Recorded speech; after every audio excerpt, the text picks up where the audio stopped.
Okay, so tell me something. Okay, I was born in Chico, but we lived in Paradise.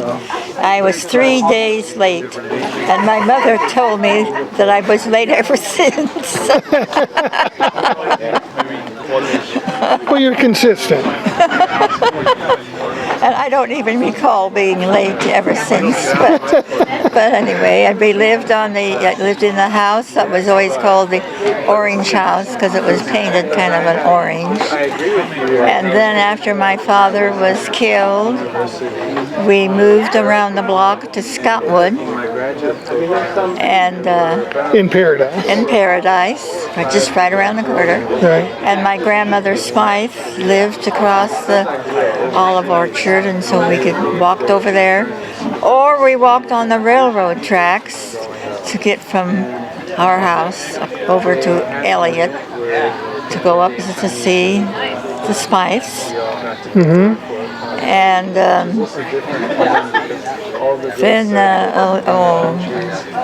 then Homer came along, and my life changed. Anyway, then we moved to Auburn, where he had a job, and I had very bad experience with kindergarten. I went to kindergarten and.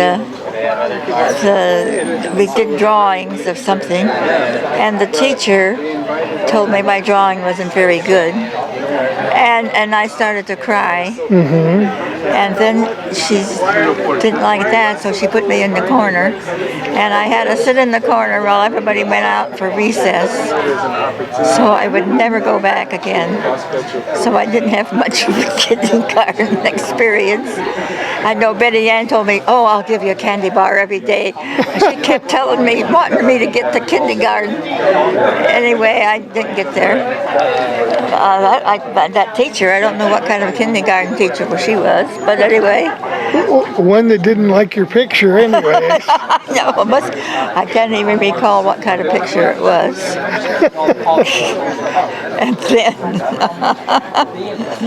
then we moved to Fresno. And since I had never been to kindergarten, I was put in the lowest grade of first grade. And so anyway, I met some people. I survived first grade. And then... So you never graduated kindergarten? No. Oh, okay. And then we moved to San Leandro. And I went to San Leandro Roosevelt School. And I was supposed to be in the... low first, which we had low and high then. Right. But I didn't know anything. They'd send me some help, somebody else.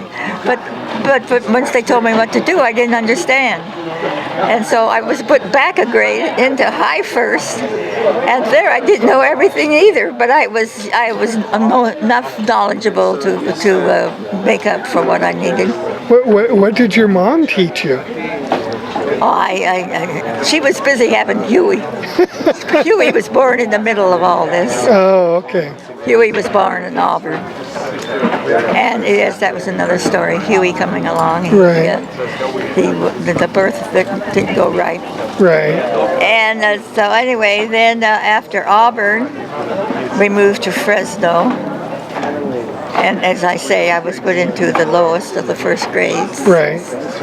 Then we moved to San Leandro, and yes, then I was supposed to be in the low second grade, but I was put back. And then I survived that.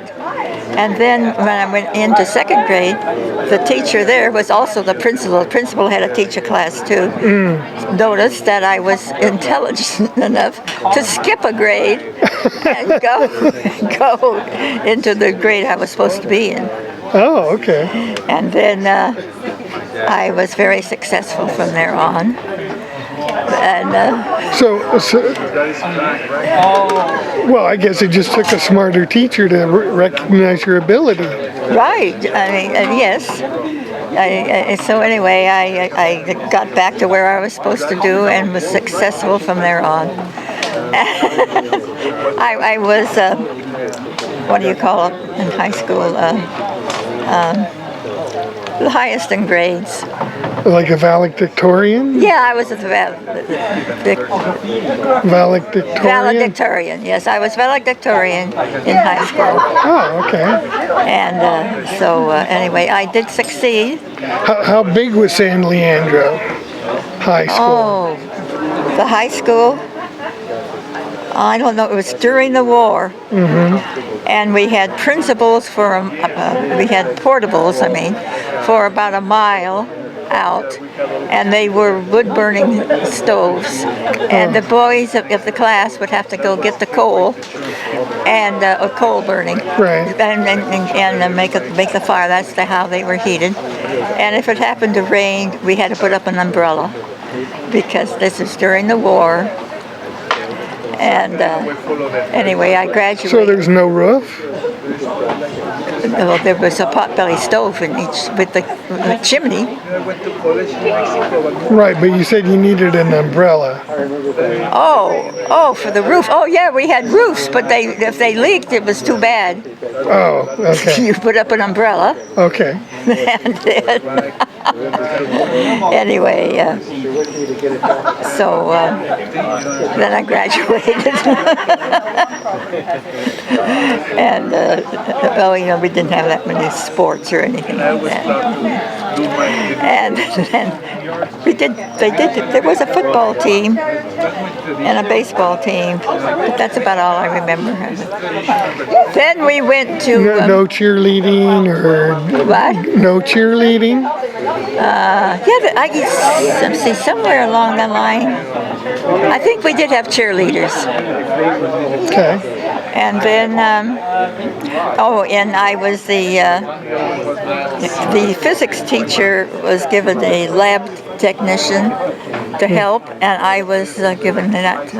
It was a paying job and an honorary job. So anyway, then the school was moving, so I had to help pack up all these chemicals. And then I graduated, and then I went into nursing school. I decided that was what I wanted. And Well, it seemed like your mom was a nurse. Yes, my mom was a nurse, your sister. And so what else would I possibly be able to choose? It seemed pretty obvious. There was a war going. Right, and by the time the war was over, but there were shortages of many things. It took a while to get back to normal. Yes, then I was at Merritt Hospital for 36 months, 3 years. Well, 3 solid years, no time off. And we lived right on the campus. Oh, okay. And we had check-in time at night. The house mother would come around with her flashlight, make sure we were in bed. And one night I was dreaming that there was a fire. And here she comes and shines that light in my face, and I jump out of bed. I thought it was a fire. Anyway, then Did she say, "Excuse me," or just get back to sleep? Well, I just got back in bed. I was running. Oh, and the house mother says, "What's wrong? What's wrong?" Anyway, I was running to get away from the fire, which I thought was on. Okay. Yes. So anyway, then I graduated. Right.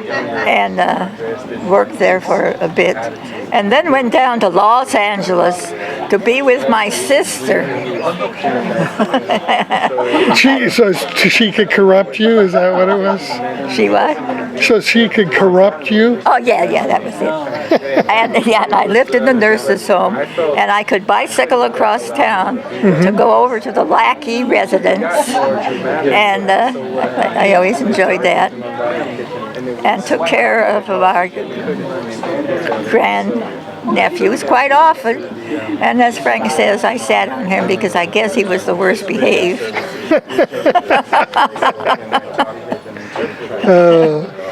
Yes. Well, I think, yeah, that's I can understand that. And we'd go on bicycles together. And then Frank liked to go with Morris because he went to movie stars' houses and to fix TVs. And Frank liked to just go along to different movie stars' homes. Then Well, what about your time with the Flying Tiger Airline? oh yes. Well, then yes. Let me see. I did that after I went to Los Angeles because I know I had to ask permission to have the summer off to go fly with the Flying Tigers to bring home the Army dependents from Germany. And then I joined a hostel group and discovered the wonders of bicycling in Europe. So I joined the group, 10 of us, and we bicycled for 3 months around Europe, starting in south of Italy and on up through Switzerland and over to France and ended in London. 3 months. So did you, I mean, going from the south of Italy through Switzerland, I would think you'd have to go up some pretty steep mountains. Yes, we had to go very steep mountains, and it was very hard going downhill. Uphill, you could rest whenever you went. Going downhill, and we had only 3-speed bicycles because that's all you could have. The brakes wouldn't always work that well, so I would have to steer into the mountain to get stopped. Oh, okay. And yes, that was different. And then I know one time when we were staying in a hostel near one of the lakes, and it was pouring rain and it was dark, and I had lost the group, but I knew where the next hostel was, fortunately. And that was the only time I thought, why in the world am I doing this? Pouring rain, it was dark, and I was alone bicycling along the lake. And anyway, then I saw the hostel up the hill and ran up the hill, and the first thing they said to me was, take off your shoes. They didn't welcome me at all. Wow. And so anyway, it was very interesting, that 3 months trip. Yes, the bathrooms were a priority, I guess. Well, it was funny. In France, we stayed at this hostel, and the bathroom was for male and female together. Because I know the guys in our group were horrified when the girls stripped to their waist. They're in the bathroom, and the shower was for anybody. And so we'd stand guard at the door, and so that we could take showers without men coming around. Right. And yes, it was a little different. Different attitude. Yes, because I know even up in northern Saint-Malo, northern France, one girl, it was the same thing combined, and then one said, "Oh, I go in there and I start whistling," and so anyway, it was different attitude. Right. Yes, and then we took the boat across the isthmus and into London, and we ended in London. Oh, okay. And then I took the train across Canada. Well, of course, the boat across the Atlantic, and then the train across the United States to Seattle, or to Victoria. I mean, up to Victoria.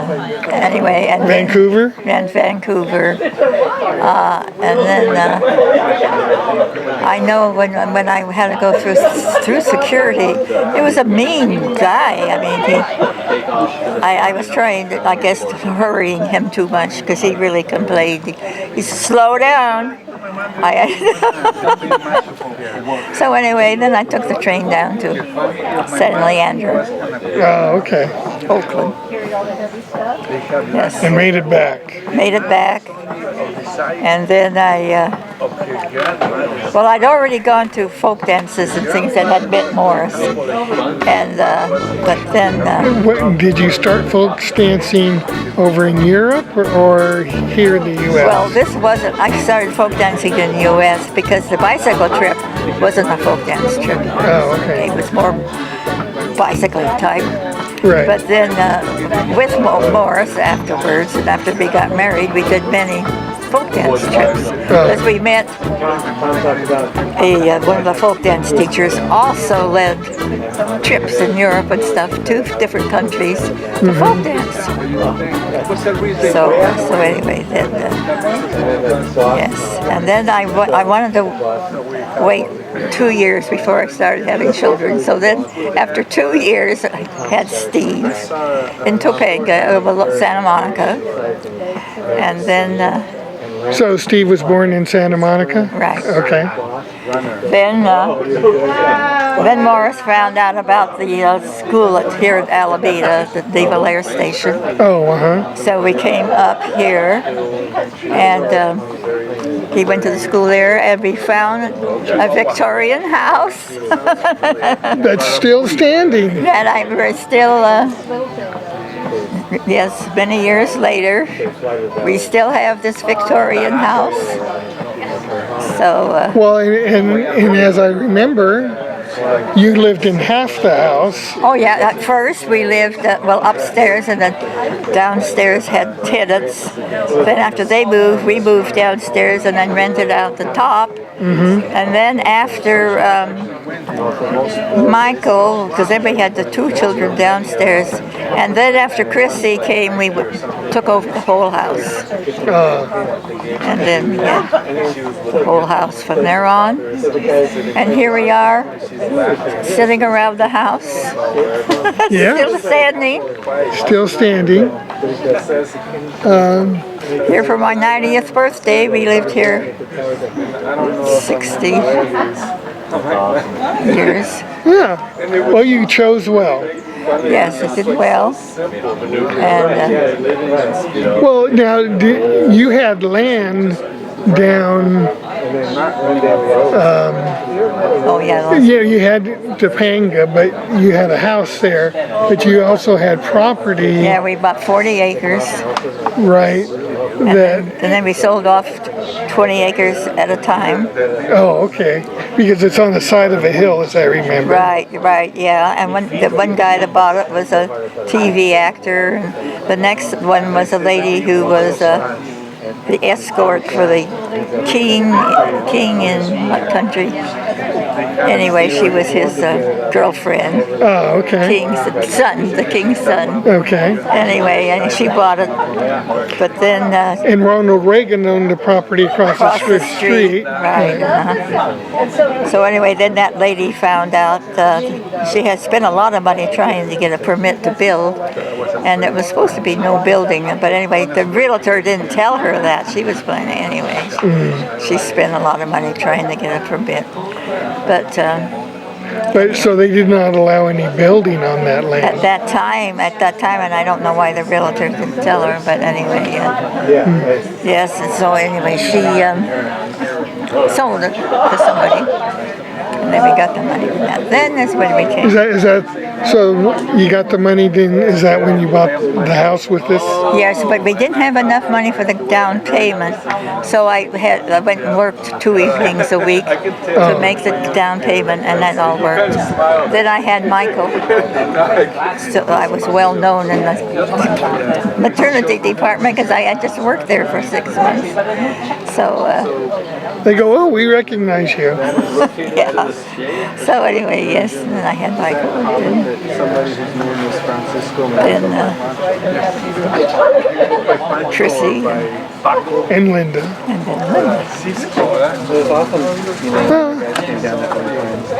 And here I am at my 90th, and I still have Chrissy and Linda, Morris, Michael, and yes, Boris, and yes, Michael and Steve, and 5 grandchildren.